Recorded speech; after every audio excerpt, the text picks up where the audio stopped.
Assalamualaikum warahmatullahi wabarakatuh. Waalaikumsalam warahmatullahi wabarakatuh. Selamat pagi semuanya. Selamat pagi. Apa kabar hari ini? Alhamdulillah. Ini pertemuan pertama kita untuk mata kuliah Fikih Muamalah Kontemporer. Di pertemuan pertama ini kita akan menyepakati bagaimana kesepakatan dalam melaksanakan perkuliahan di semester ini. Untuk mata kuliah Fikih Muamalah Kontemporer sendiri, minimal kehadiran adalah 75%. Itu adalah syarat untuk mendapatkan nilai. Kalau kehadiran kurang dari 75%, berarti tidak berhak untuk mengikuti ujian akhir semester atau UAS. Bisa dipahami ya? Untuk penugasan, setiap pertemuan kita akan melaksanakan tugas individu dan tugas kelompok. Tugas individu akan saya berikan di setiap pertemuan, dan untuk tugas kelompok akan diberikan di pertemuan kedua. Untuk pertemuan pertama kita akan membahas tentang ruang lingkup Fikih Muamalah Kontemporer. Kuliah ini diambil oleh mahasiswa semester 3 di Lembaga Sekolah Tinggi Agama Islam Darussalam Kunir. Apa itu pengertian Fikih Muamalah Kontemporer dan juga apa saja yang menjadi ruang lingkup Fikih Muamalah Kontemporer?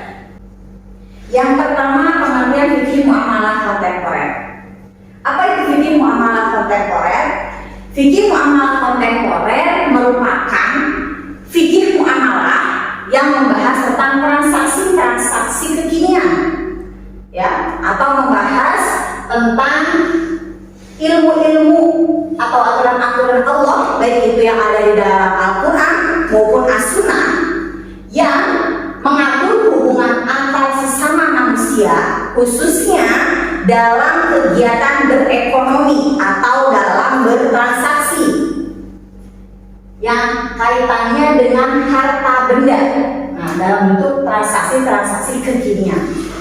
Oleh karena itu, ruang lingkup fikih muamalah kontemporer itu senantiasa berkembang karena transaksi-transaksi modern atau transaksi-transaksi kekinian itu selalu update, selalu baru dan terus mengalami pembaruan.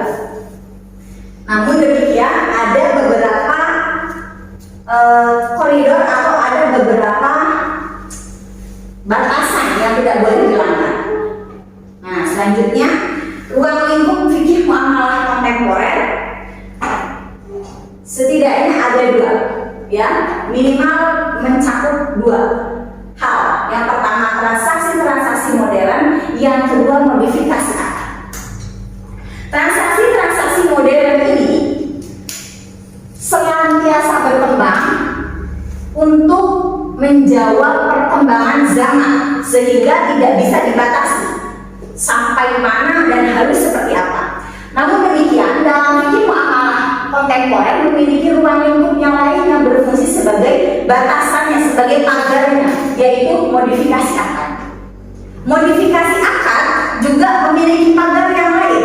Nanti akan kita bahas selanjutnya. Nah, ini untuk periode turunnya hukum Islam. Yang pertama, hukum Islam itu ada di periode tasyri atau periode turunnya hukum Islam, di mana pada periode tasyri ini yang menjadi subjek atau yang mengeluarkan hukum Islam adalah Allah dan Rasulnya secara langsung, sehingga bersumber atau sumbernya pada periode tasyri ini hukum Islam langsung mendapatkan dari Al-Quran dan Al-Hadis. Kemudian dengan perkembangannya zaman, maka ada periode kedua atau disebut juga periode istinbati. Periode istinbati ini menghasilkan fikih. Fikih itu sangat beraneka ragam. Kenapa? Karena menyesuaikan situasi dan kondisi masing-masing. Selanjutnya periode tatbiki. Periode tatbiki itu masih terus berjalan sampai hari ini dan sampai kapanpun. Pada periode tatbiki ini merupakan penerapan hukum Islam. Pada periode ini yang menjadi subjeknya yang menghasilkan hukum Islamnya itu bergantung pada apa yang atau siapa yang mengeluarkan.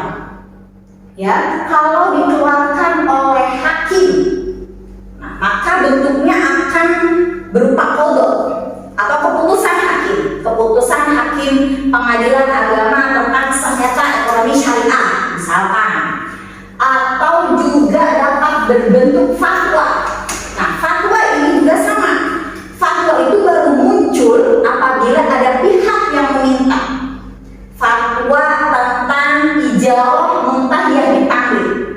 Kemunculan fatwa ijazah muntahiyah bitamlik ini berasal dari permintaan lembaga keuangan syariah yang membutuhkan legalitas terkait status hukum Islam, terkait kebolehan atau larangan dalam hukum Islam mengenai transaksi kekinian.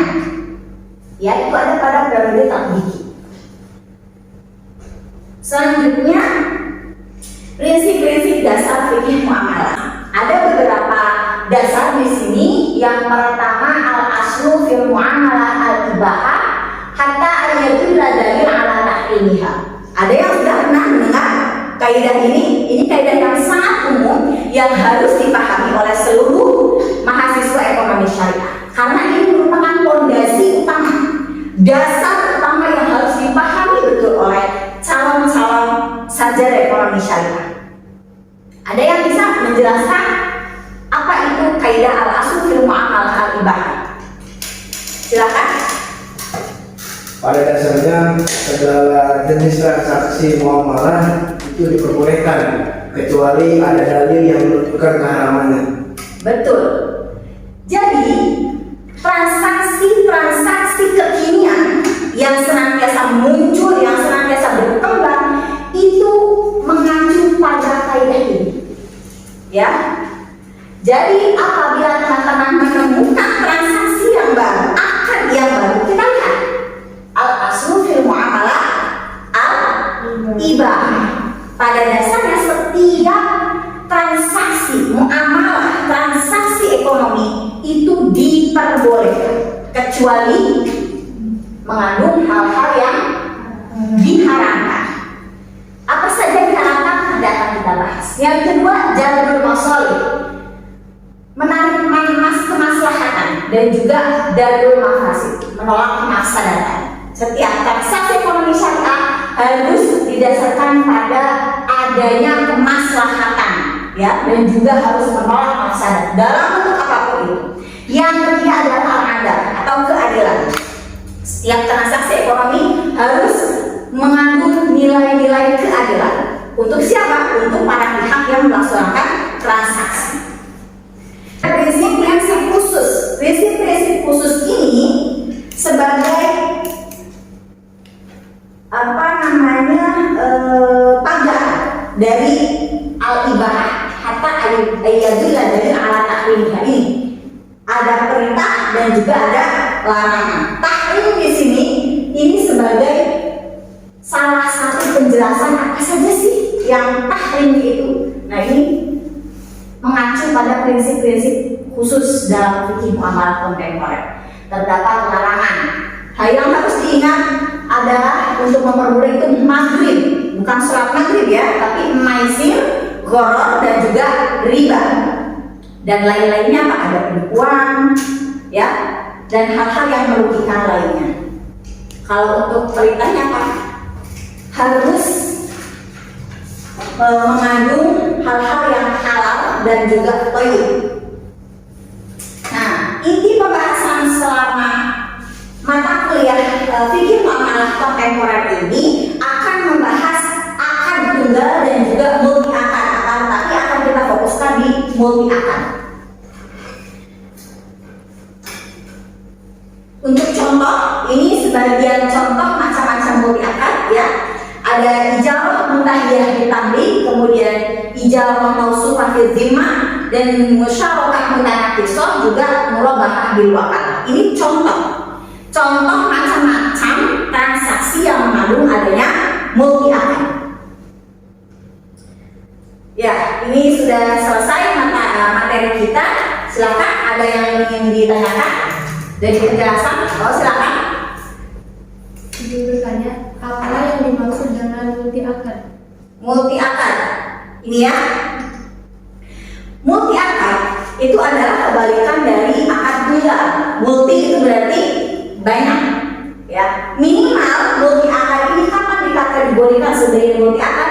Ketika ada dua akad yang digabungkan dalam satu transaksi, ya, itu namanya multi akad. Sudah bisa dikatakan sebagai multi akad. Contohnya ada ijarah muntahiyah ditamlik. Di sini ada akad ijarah satu, ya, kemudian muntahiyah ditamlik. Nah, muntahiyahnya ditamlik ini bisa menggunakan akad jual beli atau bisa dengan akad hibah. Penggunaan akad jual beli atau hibahnya ini harus disertai adanya perjanjian di awal akad.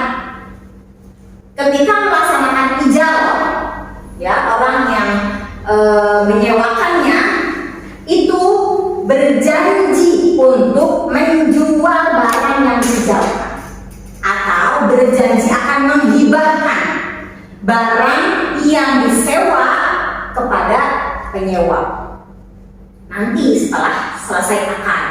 Kemudian ijarah mausufah fi dhimmah juga sama. Kalau bedanya ijarah muntahiyah ditamlik dengan ijarah mausufah fi dhimmah itu ada pada sudah ada atau belum barang yang ingin disewa. Seperti itu. Ya. Cukup? Ada yang mau bertanya lagi? Tidak ada? Terima kasih. Ini adalah contoh tugas, ya, berikan contoh transaksi kontemporer yang mengandung multi akad. Semuanya pernah berbelanja online, ya? Nah, itu satu akad atau dua akad atau lebih dari tiga akad? Nah, silakan dianalisis masing-masing, ya, karena itu adalah transaksi di kehidupan kita sehari-hari yang di dalamnya mengandung beberapa akad, sehingga teman-teman semua pada pertemuan ini ditugaskan untuk menjelaskan apa saja akad yang terkandung dalam misalkan transaksi jual beli online di marketplace tertentu, ya. Silakan, itu tugas untuk pertemuan kita hari ini. Terima kasih, saya cukupkan sampai di sini. Wa'alafu minkum, semoga bermanfaat. Nasrun minallahi wa fathun qarib wa basyiril mu'minin. Wa'alafu minkum, wassalamualaikum warahmatullahi wabarakatuh.